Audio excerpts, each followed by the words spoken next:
한 주간도 평안하셨죠? 오늘은 수요 세서성자 X 이야기입니다. 43번째입니다. 제목이 그리스도인여 이름값 하면 살자. 왜냐하면 여기에 이름이 많이 나옵니다. 오늘 본문에요. 사도행전 13장 4절에서 12절 말씀을 중심으로 같이 나누겠습니다. 지난주부터 사도행전 13장 이야기를 나누고 있습니다. 사도행전 13장 매우 중요한 성경의 장이라고 우리는 알고 있습니다. 바울의 주도적 역할이 이제 부각되고 있죠. 우리는 통상 사도행전 13장부터 이제 바울의 1차 선교 여행이라고 이제 시작한다고 그렇게 알고 있습니다. 이제부터 더 중요한 것은 세계 선교가 마더 처치인 예루살렘 교회가 아닌 안디옥 교회에서 이제 시작이 되어집니다. 이게 굉장히 중요한 사건이죠. 안디옥 교회에서 선교사를 파송했다는 이 사실은요, 예루살렘 교회가 성령을 최초로 받았다는 사실만큼 매우 충격적인 성경적 사건입니다. 이방인들에게 복음을 증거하는 공식적인 이제 출발이 안디옥 교회에서 출발했기 때문에 그렇습니다. 9절 연구 한번 들어가 봅시다. 4절입니다. 두 사람이 성령의 보내심을 받아 실루기아에 내려가 거기서 배 타고 구브로에 가서, 여기 구브로는 오늘날 지중해에 있는 키프로스 섬을 말하죠. 이곳은 바나바의 고향으로 알려져 있습니다. 그리고 이 당시에 크리스찬들이 많이 살고 있죠. 1차 선교 여행 첫 번째 지역으로 물론 성령의 인도를 받았지만 이 두 사람은 익숙하고 자기들과 연고가 있는 곳에서부터 차근차근 복음을 시작했다는 사실은 우리에게 매우 몇 가지 중요한 인사이트를 주죠. 여기서 한번 묵상을 해봅니다. 바나바와 바울의 선교를 하러 간 것은 그들에게 있어서 매우 익숙한 곳이라고 제가 말씀을 드렸습니다. 생판 모르는 곳에서 복음을 증거하면 얼마나 힘들겠습니까? 자기들이 잘하는 것이고 또 사람들도 알기 때문에 그거 가서 복음을 증거했다는 거. 여기에서 우리가 좀 현대 전도 방법을 여기서 많이들 착안하죠. 전도는 가깝고 익숙한 장소, 그리고 익숙한 사람들부터 시작이 된다는, 우리가 소위 말하는 관계 전도라는 말 있죠. 릴레이션십, 내 주변부터. 바로 이 부분입니다. 여기서 복음화가 시작이 된다고 하는 것입니다. 5절입니다. 살라미에 이르러 하나님의 말씀을 유대인의 여러 회당에서 전할세 요한을 수행원으로 두었더라. 살라미, 구보로 섬의 항구 도시를 말합니다. 회당, 시나고그, 우리에게 매우 익숙하죠. 회당은 유대인들에게 매우 친숙한 것으로 바울과 그리스도인들 초대교우들은 선교 전략지 요충지로서 이 회당들을 많이 사용했습니다. 특별히 바울은 회당을 늘 방문했고 그렇게 전략적 요충이라고 보면 정확합니다. 여기 요한이라는 이름이 나오죠. 당시 유대인은 이름을 두 가지를 가졌습니다. 히브리식 이름과 로마식 이름을 가지고 있었죠. 미국에 살고 있는 우리 한인들이 한국 이름과 영어 이름 가지고 있는 것과 동일합니다. 요한은 히브리식 이름입니다. 헬라 말로는 요한네스라는 말이 있죠. 히브리어로는 요하난입니다. 뜻은 무엇일까요? 요한은 은혜로우시다라는 뜻을 가지고 있습니다. 마가는 로마식 이름입니다. 마르쿠스라는 데서 유래했습니다. 의미는 망치라는 뜻입니다. 전쟁의 신 마르스의 아들, 전쟁의 신이 마르스입니다. 그의 아들이라는 뜻이 마가입니다. 굉장히 마가라는 이름은 강력한 의미를 가지고 있습니다. 여기서 수행원이라는 단어가 있죠. 후페레테스라고 씁니다. 본래 의미는요, 배 맨 밑창에서 노를 젓는 노예들을 의미합니다. 그러다가 점차적으로 조력자라는 뜻으로 바뀌죠. 그리고 수종드는 자라는 뜻으로 바뀌기 시작합니다. 그러니까 이 말은 요한이 바울과 바나바, 사도들을 도와 가방을 들거나 숙소를 잡는 등 실무적인 도우미 역할을 했다는 의미입니다. 수행원이라는 의미가요. 여기서 묵상을 해봅니다. 바나바와 바울이 마가 요한을 데리고 갔죠. 마가는 바나바의 조카입니다. 생질이라고 부르죠. 세 사람이 같이 갔다는 것은 같은 마음을 품었다는 겁니다. 선교 비전이 같았다는 거예요. 둘만 비전이 같아도 하나님의 엄청난 사건을 일으킬 수가 있습니다, 여러분요. 그러니까 같은 비전과 같은 밸류, 같은 가치관을 가지고 있는 것이 그래서 중요하지요. 6절입니다. 온 섬 가운데로 지나서 바보에 이르러 바예수라는 유대인 거짓 선지자인 마술사를 만나니. 바예수, 예수라는 말은 구원이라는 뜻이잖아요. 그러니까 예수의 아들이라는 뜻이에요. 구원의 아들이라는 뜻이에요. 바예수가. 바라는 것이 아들, 자식 이런 뜻이 있으니까. 참 이름이 멋있죠. 구원의 아들. 근데 실제로는 영적 사기꾼이었습니다. 오늘날 말하면 이단들. 오늘날 말하면요, 목사라는 타이틀을 가지고 직업으로 밥을 빌어먹는 사람들을 말하죠. 그러니까 겉모습과 본 내용이 전혀 다른 사단의 기만이 바로 이 바예수라는 이름 안에 들어가 있습니다. 바울이 이 거짓 선지자이자 마술가인 바예수와 대결한 것, 우리가 사도행전을 우리가 추적하면서 사도행전 8절에서 베드로가 사마리아에서 마술사 시몬과 대결한 사건과 아주 유사합니다. 7절입니다. 그가 총독, 바예수가 총독 서기오 바울과 함께 있으니 서기오 바울은 지혜 있는 사람이라 바나바와 사울을 불러 하나님 말씀을 듣고자 하더라. 여기에 서기오 바울이라는 분이 소개되고 있죠. 바울의 제1차 선교, 전도 여행 중 가장 중요한 열매이자 전환점이 된 인물입니다. 여기에 그를 설명하죠. 지혜에 있다는 것은요, 오늘날도 마찬가지입니다. 단순히 똑똑하다. 그런 의미를 넘어서죠. 신중하고 진리를 분별할 줄 아는 영적, 지성적 안목이 있다는 의미입니다. 저분 참 지혜로운 사람이야. 그 얘기는 분별력이 있고 옳고 그름을 알고 세상 상황을 판단할 수 있는 영적이고 지성적인 능력을 갖췄다는 그 의미가 지혜입니다. 그러니까 굉장한 사람이죠. 서기오 바울은요. 직책이 뭘까요? 구브로 키프로섬을 다스리는 총독입니다. 로마의 총독입니다. 당시 구브로는 로마 황제가 다스리지 않냐고요. 원로원이라고 그러죠. 그 황제와 대항하는 그 나이 드신 분들이 힘을 갖고 있는 귀족들, 그 원로원이 직접 관할하는 속주였습니다.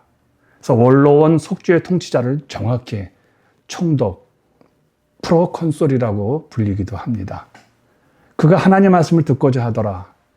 그의 옆에 바예수가 있음에도 불구하고 아마도 바예수의 말을 들으면서 이 서기오, 이 바울은 의심을 품었던 것 같아요.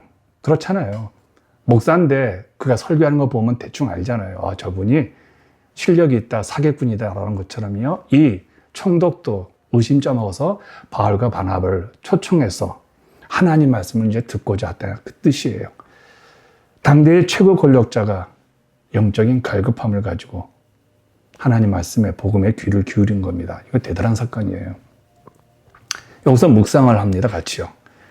오늘날 시대에 가장 필요한 게 무엇일까요? 저는 영적인 분별력이라고 생각합니다.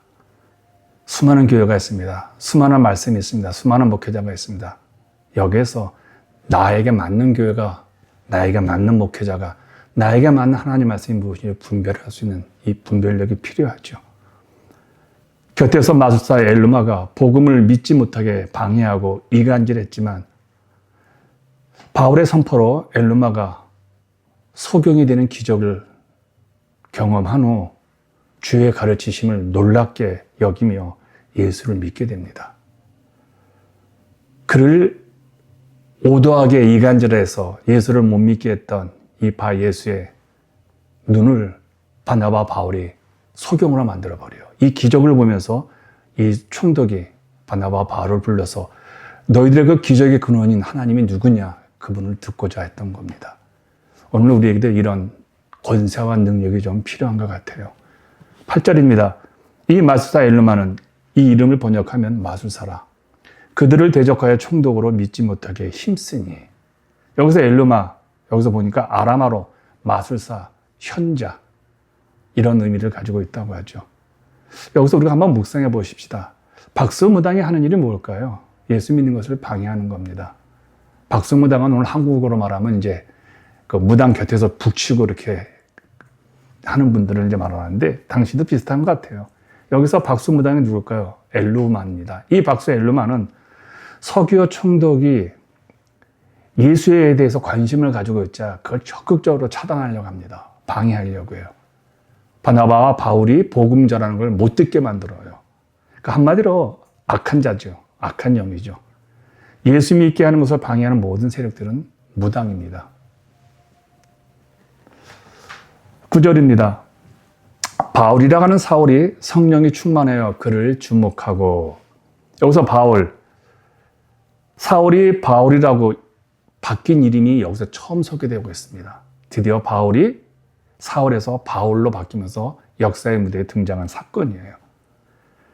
이방인 선교에서 라틴식 이름 바울이 사울보다는 훨씬 유용하다고 해서 이름이 바뀐 것 같아요. 그러니까 한마디로 헬라식 이름으로, 유대인 이름으로는 사울이었지만 로마식 표기는 바울이기 때문에 좀 더 당시 로마 문화에서 접근하기 위해서 이름을 바울로 훨씬 효과적인 전도, 그래서 바울이라고 이름을 바꾼 거죠. 이때부터 이제 모든 선교 여행의 이름 앞에 바울이 제일 앞에 섭니다. 이 말은 이제 리더십이 완전히 바뀌었다는 거예요. 바나바도 바울의 리더십 아래 들어갑니다. 이제부터 전면에 나서는 거예요. 그러니까 바울의 리더십이 이제 초대교회에 견고하게 이제 세워졌다는 의미죠. 사도행전을 보면서 이름이 참 중요하다는 생각이 듭니다. 여러분, 사도행전은 처음으로 그리스도인이라는 이름이 소개되었죠. 예수를 따르는 사람들, 작은 예수 뭐 이런 의미에서 안디옥 교우들을 세상 사람들이 그리스도인이라고 불렸거든요. 여기서도 바울이라는 이름으로 처음이 소개되옵니다. 그러니까 이름은 사람의 본질을 의미하죠. 사울은 이름이 변한 것 같이 삶도 변합니다. 그리고 비전도 바뀌고요. 모든 가치관이 바뀌어요. 한마디로 인격이 바뀝니다. 아마도 사울처럼 이름의 변화와 더불어 삶의 변화가 이렇게 드라마틱하게 극적으로 변화된 사람, 기독교 역사에서 드물 겁니다.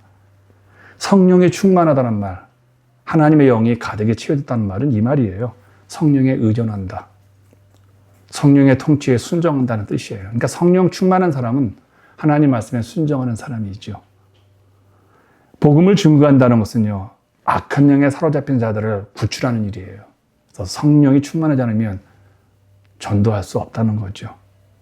공중 권세 잡은 자를 굴복하여 그를 하나님의 나라, 하나님의 사람으로 바뀌는 것이 복음 증거예요. 그렇기 때문에 악한 영에 사로잡힌 세상 사람들을 교회로 데려오기 위해서는요, 전도하는 우리가 하나님의 영에 사로잡혀야 합니다. 그래서 성령 충만하다는 의미를. 그러니까 영적 싸움은 바로 복음 증거이기 때문에 성령에 충만한 우리의 삶이 필요하다는 것이죠. 여기서 바나바 바울이 주목했다는 단어가 있습니다. 이 말은 아테니저로 눈을 고정하답니다. 꿰뚫어보다라는 뜻이에요.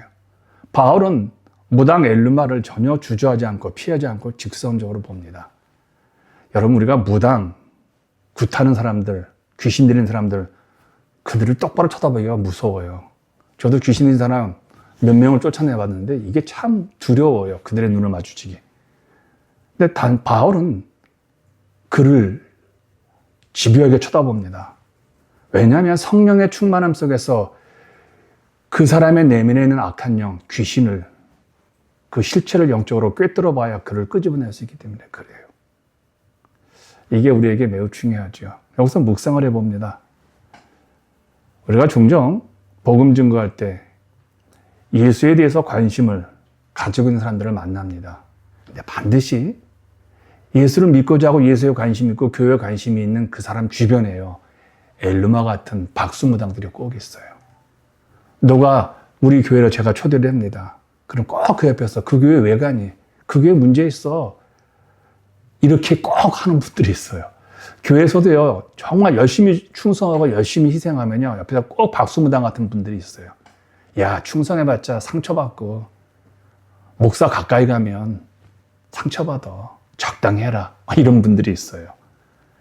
그러니까 적극적으로 예수 믿는 것을 방해하는 세력. 이게 아마 오늘 본문에서 박수무당 역할인 거죠. 이걸 잘 분별하셔야 합니다.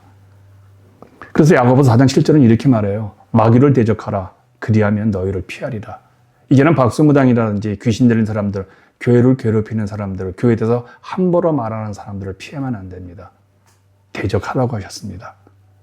마귀가 오면 대적해야 합니다. 도망가면 안 됩니다. 마귀는 개와 똑같습니다. 개는 도망가면 쫓아옵니다. 그런데 개는요, 험상궂게, 그리고 개보다 내 등치를, 그러니까 어깨를 올린다든지 팔을 하늘처럼 높이면요, 개는 도망갑니다. 마귀의 속성이 개의 속성과 똑같다고 하죠. 그래서 야고보 사도는 피하지 말고 악한 영과 대적하라는 겁니다. 이제 10절과 11절을 한번 같이 보겠습니다. 이르되 모든 거짓과 악행이 가득한 자요 마귀의 자식이요 모든 의의 원수요 주의 바른 길을 굳게 하기를 그치지 아니하겠느냐. 보라 이제 주의 손이 내 위에 있으니 내가 맹인이 되어 얼마 동안 해를 보지 못하리라 하니 즉시 안개와 어둠이 그를 덮어 인도할 사람을 두루 찾는지라. 이 박수무당 엘루마에게 저주가 내립니다. 바나바와 바울이 저주를 내리는 거예요. 어떤 저주입니까? 맹인이 되게 합니다. 육신의 눈이 멀어 얼마 동안 해를 보지 못하는 심판을 바나바와 바울이 이 박수무당에게 내립니다. 하나님의 일을 방해하는 자에게 이런 심판이 내려진 것을 보게 되어지죠. 근데 참 재밌습니다. 왜 소경으로 만들었을까? 이 사람은 영적인 소경인데 자기가 사람들을 구원의 길로 인도한다고, 그러니까 사람들을 잘못된 길로 인도하던 이 거짓 선지자에게 맹인이 되는 것은 맞춤형 심판입니다. 그렇잖아요. 맹인이 어떻게 맹인이 진리를 인도할 수 있어요? 그러니까 차라리 너는 맹인이 되어서 아무도 보지 말라, 이 뜻이에요. 구약에 이런 맹인 사건도 있고요. 바울은 자신이 최근에 경험했을 거예요. 그렇잖아요. 다메섹 도상에서 다메섹에 살고 있는 그리스도인들을 핍박하러 가다가 부활하신 예수를 만나잖아요. 제일 그에게 일어난 일이 뭐예요? 눈이 먼 일이었습니다. 바울도 눈이 멀었잖아요. 왜요? 그도 잘못된 길로 사람들을 인도하니까 차라리 보지 말라는 거예요. 잘못된 길로 가지 못하도록 네 눈을 막아버리는 겁니다. 그래서 이 본문은 이렇게 해석할 수 있어요. 10절과 11절은요. 이렇게 바울이 심판하는 겁니다. 너는 박수무당에게 말하는 겁니다. 괴계와 거짓이 가득하다. 너는 악행이 가득하다. 모든 하나님의 의의 원수다. 주의 바른 길을 굳게 하는 너는 회방자다. 그래서 너는 다시는 빛을 보지 못할 것이다. 이렇게 강경하게 단호하게 그 안에 있는, 박수무당 안에 있는 마귀를 향해서, 사단을 향해서 호령을 하면서 심판을 내리는 겁니다. 여기서 묵상을 해봅니다. 복음을 증거하면 마귀가 순순히 그가 잡고 있는 사람을 내어놓지 않죠. 어쩌면 영혼을 구하는 일은 가장 영적 싸움이 절정의 싸움이라고 저는 생각합니다. 이건 지혜의 문제가 아니에요. 육적인 문제가 아니죠. 그래서 성령 충만하고 말씀과 기도로 무장하고 난 다음에 그의 안에 있는 영들, 악한 영들을 향해서 대적을 해야 됩니다. 이때 심판, 호령합니다. 조금은 대담하게 마귀를 향해서 꾸짖을 필요가 있죠. 마귀를 이기는 방법은 아마 바울과 바나바의 모습에서 우리는 배울 수 있습니다. 마귀를 향해서 꾸짖고 심판하는 것이죠. 이러한 승리의 모습이 있어야 주변에서 예수를 영접하잖아요. 적극적으로 마귀를 대적할 때 많은 사람들이 저게 그리스도의 능력이구나. 저게 하나님의 권세구나. 바로 이 모습 속에서 서기오 바울이 주님을 영접합니다. 12절을 보시죠. 총독이 그렇게 된 것을 보고 자기를 오도하고 자기를 복음의 길에 들어가지 못하게 하고 자기를 하나님 말씀을 믿지 못하게 방해하고 있는 이 박수무당의 눈이 먼 것을 보고 하나님 믿습니다. 그리고 주의 가르침을 놀랍게, 여기서 놀랍다는 것은요, 정말 충격을 받았다는 뜻이에요. 하나님 말씀이 이 정도 권세 있고 이 정도 기표가 있는지 그걸 깨달았다는 것이죠. 여기서 이제 서기오 바울이라는 사람을 한번 추적을 해보겠습니다. 서기오 바울의 역사적 고고학적 증거가 요즘 많이 소개되고 있죠. 비평가들은 한때 서기오 바울이 성경에 있는 가상의 인물이라고 의심을 합니다. 그런데 고고학적 발견을 통해서 정말 그가 살아있었던, 정말 그가 바울을 만났음이 고고학적으로 증명이 됩니다. 서기오 바울의 빈문이라는 게 있습니다. 구브로 섬과 소아시아 안디옥 근처 지역에서 루키오스 서기오 바울이라는 이름이 새겨진 로마 시대의 비석들, 석비가 여러 개 발견되었다고 합니다. 근데 그 비문 중에는 그가 구브로의 총독이었음을 명백하게 암시하는 기록도 있고 그렇다면 사도행전의 오늘의 바나바와 바울이 서기오 바울에게, 총독 바울에게 복음을 전했다는 것은 가상이 아니라 실질적 역사적 사실임을 우리에게 보여주고 있죠. 그러면 여러분, 선교 역사상 서기오 바울이 가지는 중요한 의미가 몇 가지가 있을 겁니다. 서기오 바울의 회심은 사도 바울의 사역 전체에서 거대한 터닝 포인트가 됩니다. 우선 사울에서 바울로의 변화 매개체 역할을 이 서기오 바울이 합니다. 성경 서기오 바울의 회심 사건 직후 사도행전 13장 9절 바로 거기부터 사울을 바울로 부르기 시작합니다. 서기오 바울, 바울 이렇게 해요. 그러니까 서기오 바울이란 총독을 만난 이후부터 사울이 바울이라는 이름으로 성경은 불려지기 시작을 합니다. 그래서 일부 학자들은 사울이 첫 번째로 회심시킨 사람이 로마 고위 관료잖아요. 총독이라면요. 엄청난 고위 직급이거든요. 그래서 그런 서기오 바울의 변화를 예수 그리스도를 믿게 했던 것을 기념하여서 또한 그를 연결고리를 해서 로마의 선교를 본격화하기 위해서 로마식 이름인 바울을 주저없이 사용하기 시작했다고 이야기도 합니다. 충분히 공감하는 이야기죠. 두 번째는요, 선교 지경의 확장을 우리는 서기오 바울과 만나면서 알 수 있습니다. 이제 구브로에서 소아시아로 복음이 확산되기 시작을 합니다. 서기오 바울이 회심한 후 바울 일행은 이제 구브로 섬을 떠납니다. 그리고 소아시아의 비시디아 안디옥으로 이제 걸음을 걷게 되어지죠. 흥미롭게도 고고학계에서 따르면요, 서기오 바울 총독 가문의 본거지가 그들의 고향이 바로 비시디아 안디옥이었다고 합니다. 아마도 서기오 바울이 예수를 믿은 후 바울 일행이 그의 고향이자 그의 가문의 영향력 있는 비시디아 안디옥으로 갈 수 있도록 서기오 총독이 소개해주고 또 서찰 써서 우리 고향으로 가서 그들에게도 나와 똑같은 복음을 전해 주십시오. 아마도 이렇게 소개장을 써줬을 겁니다. 그래서 선교적 발판을 이 서기오 총독이면 영향력이 있으니까요. 그래서 새로운 또 복음의 문을 열게 된 그런 계기가 이 서기오 바울과의 만남을 통해서 이루어지죠. 세 번째는 로마 지배층을 향한 복음의 신호탄입니다. 지금까지 복음은요, 하층민이나 종들이나 유대인들에게 전파된 그런 복음이었습니다. 그런데 서기오 총독, 서기오 바울을 통해서 이제 로마족의 최고위 엘리트층이자 권력자에게도요, 복음이 강력하게 역사한다는 첫 번째 사건이 총독 서기오 바울에게서 시작됩니다.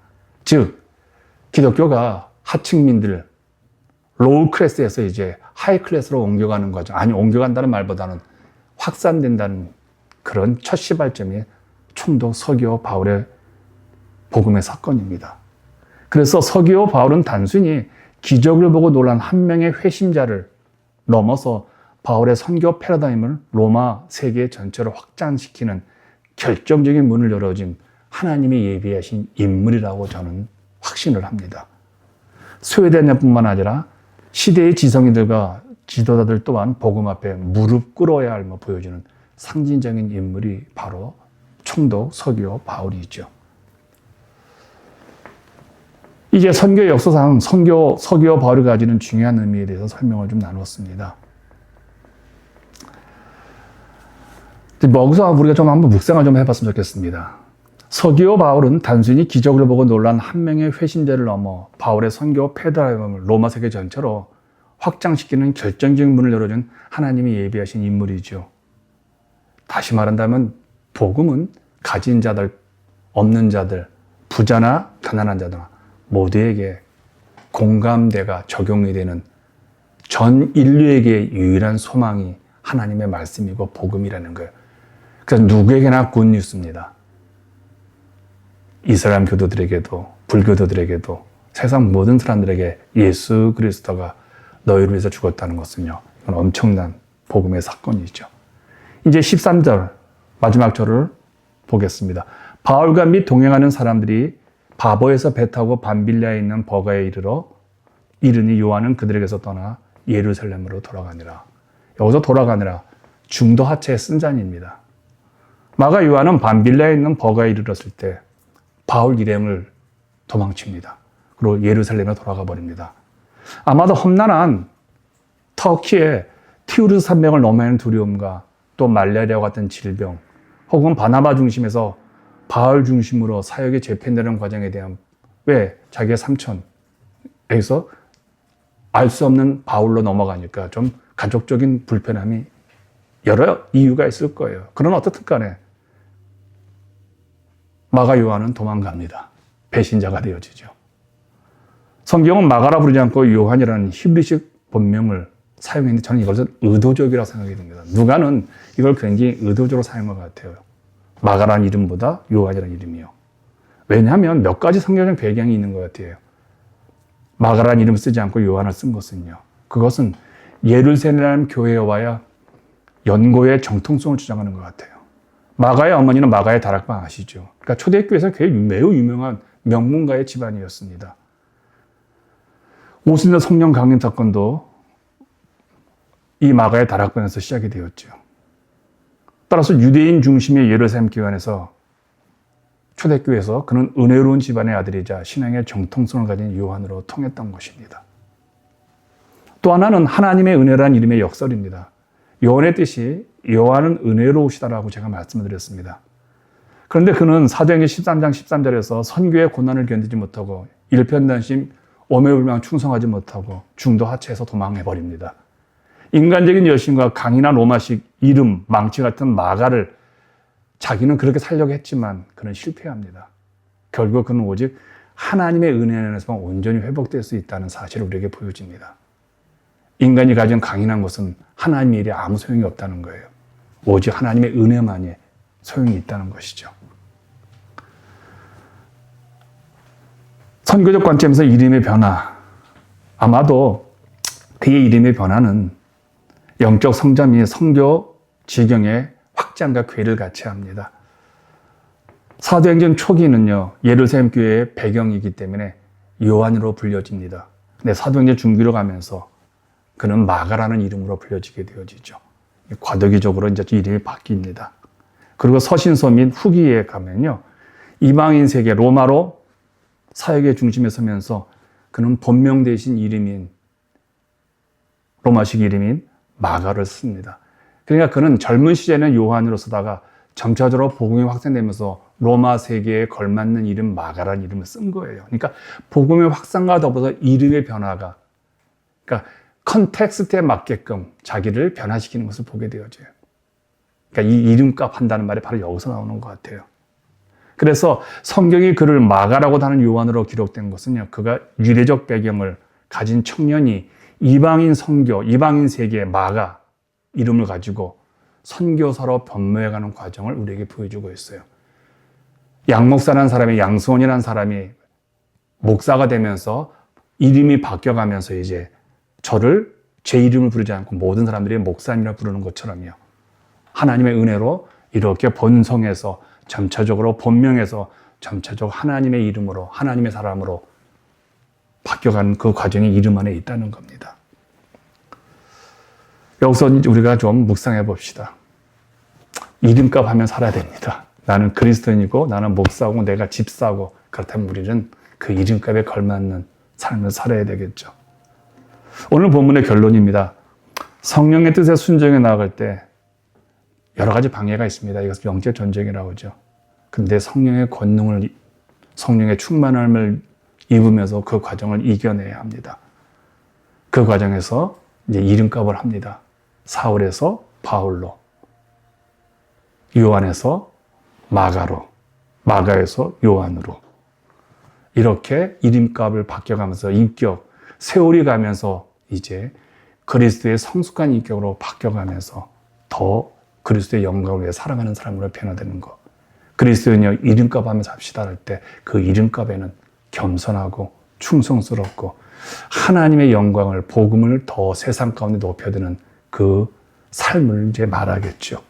초대 교회 세속 성자들이 우리들에게 물려준 기도 숙제입니다. 첫 번째는 주님, 우리도 가까운 사람들에게 복음을 전하는 믿음의 순종이 있게 하옵소서. 두 번째 기도 제목입니다. 주님, 사울이 바울로 이름이 바뀐 것처럼 우리도 세속 성자의 이름에 걸맞는 작은 예수로 살게 없어서. 마지막 기도 제목입니다. 주님 어떤 일에도 특별히 주님의 일에서 중도 하차하지 않고 일편단심 오매불망 충성스러운 모습으로 끝까지 감당하는 믿음으로 살게 없어서. 한 주간도 승리하십시오.